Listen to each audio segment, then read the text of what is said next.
Hey guys, so kagigising natin. Oh my god, halata ba? Oh my god.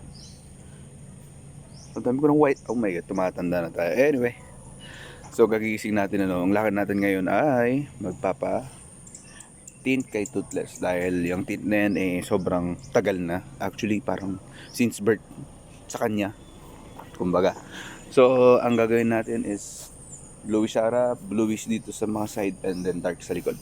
So, yun. We'll see you next pag nandun na tayo. Ano ba yan? Ang pangit.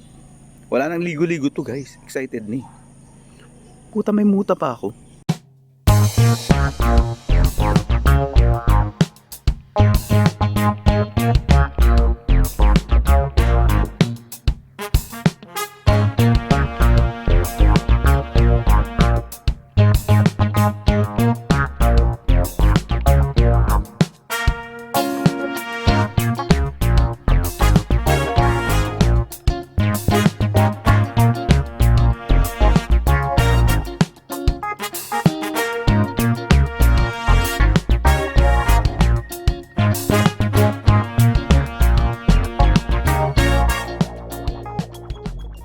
Guys, ito yung papalagay natin ng diamond nano ceramic. Yan. So guys, yun na, sinisimula na ni Kuya tanggalin yung ating tint.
Hi guys, so tapos na ko tayo magpa-tint at kung napapansin nyo, maliwanag din niya talaga kasi nga bluish yung dito sa harap tsaka dalawang side, tapos super black yung dalawang likod na side, tapos medium yung sa likod.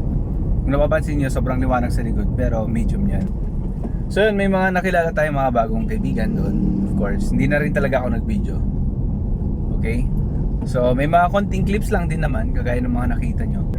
So we have to compare nung meron na siyang tint sa harap versus wala. So nung wala akong tint sa harap, kasi dati wala naman talagang tint yung harap nito. Ngayon nagpalagay na ako bluish.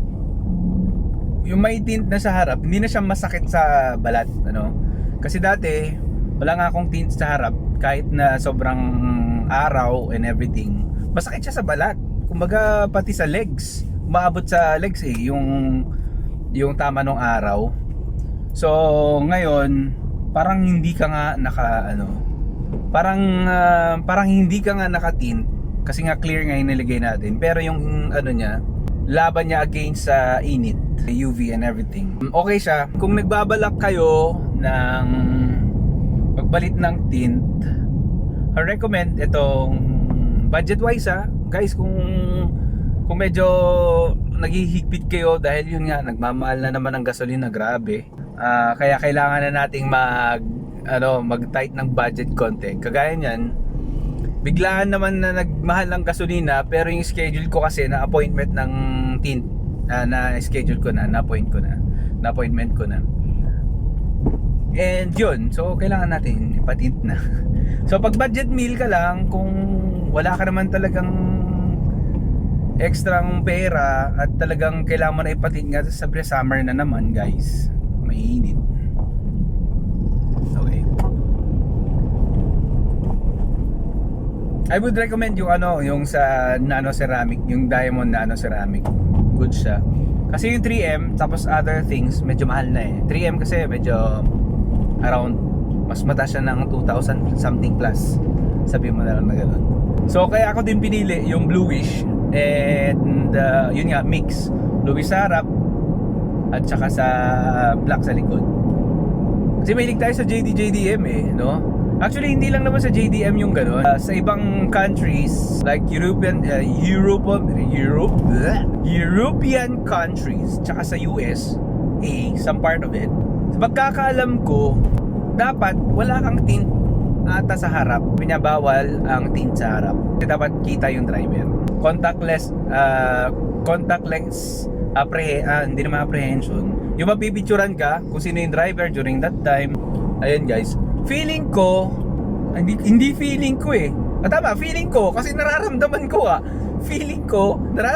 ko ngayon na may improvement yung tint.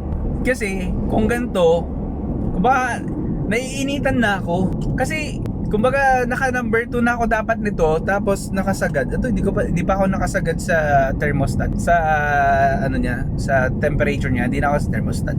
Hindi pa ako nakasagad sa temperature niyang cold. Hindi ako naiinitan. Hindi mainit sa feeling. Na as in mainit. Alam niyo yun, feeling na kasi dati wala namang ang tintong harap. Tapos yung tint niya pa napakaluma na. Siguro wala na yung effect nga, nag-expired na yung the effect nung sa UV chuchu against UV blah blah blah chuchet. Hindi ko na alam yung mga yan. Basta ang malaga nakapagpatin na tayo. Parang natanggal na sa isang checklist natin yun.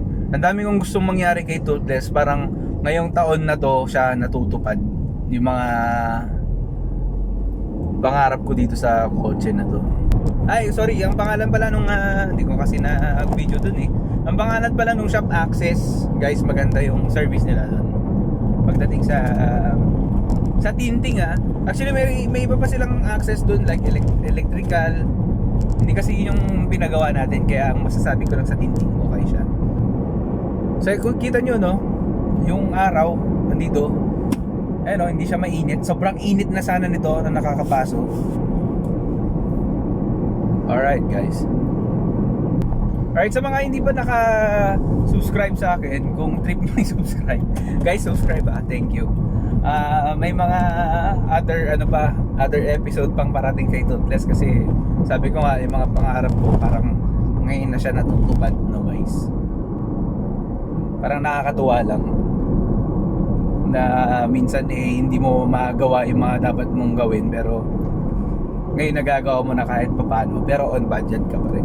Kasi alam mo yung feeling nung walang-wala talaga. Alam mo yung feeling nung walang-wala ka, tapos yung dami mong gustong gastusin na ewan.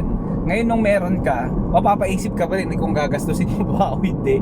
Kasi ang hirap mong inipon, ang hirap mong pinaghirapan, pawis mo yung pera. Kaya ayun, mapapaisip ka, dapat budget wise ka pa rin kapag gumastos, di ba?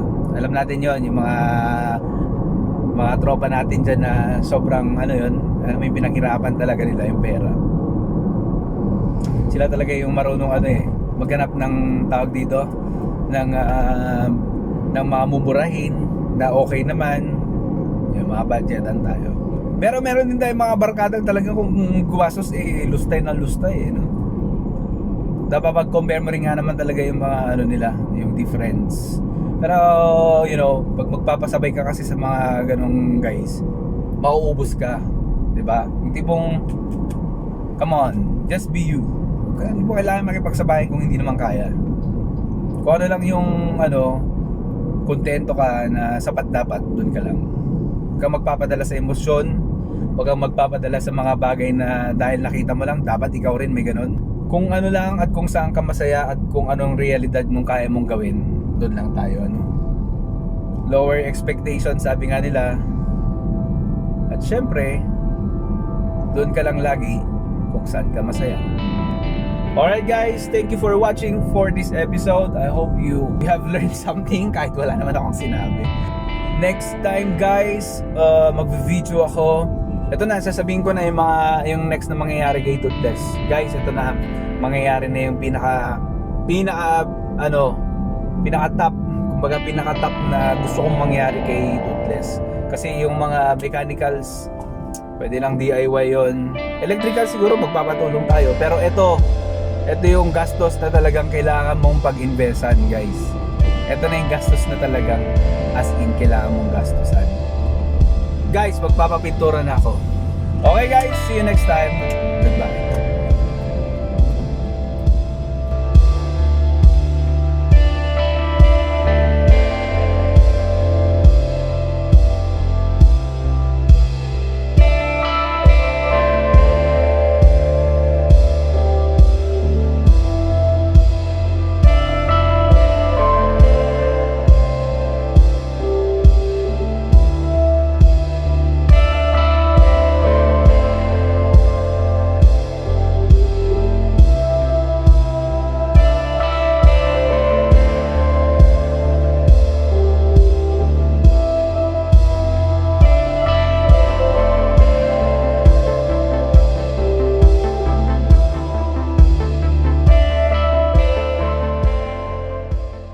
Okay guys, nakauwi na tayo, no? So nakuha na natin yung LC kila kuya.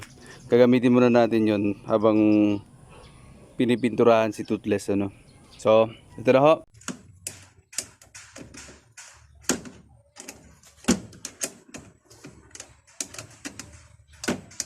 Oh shit!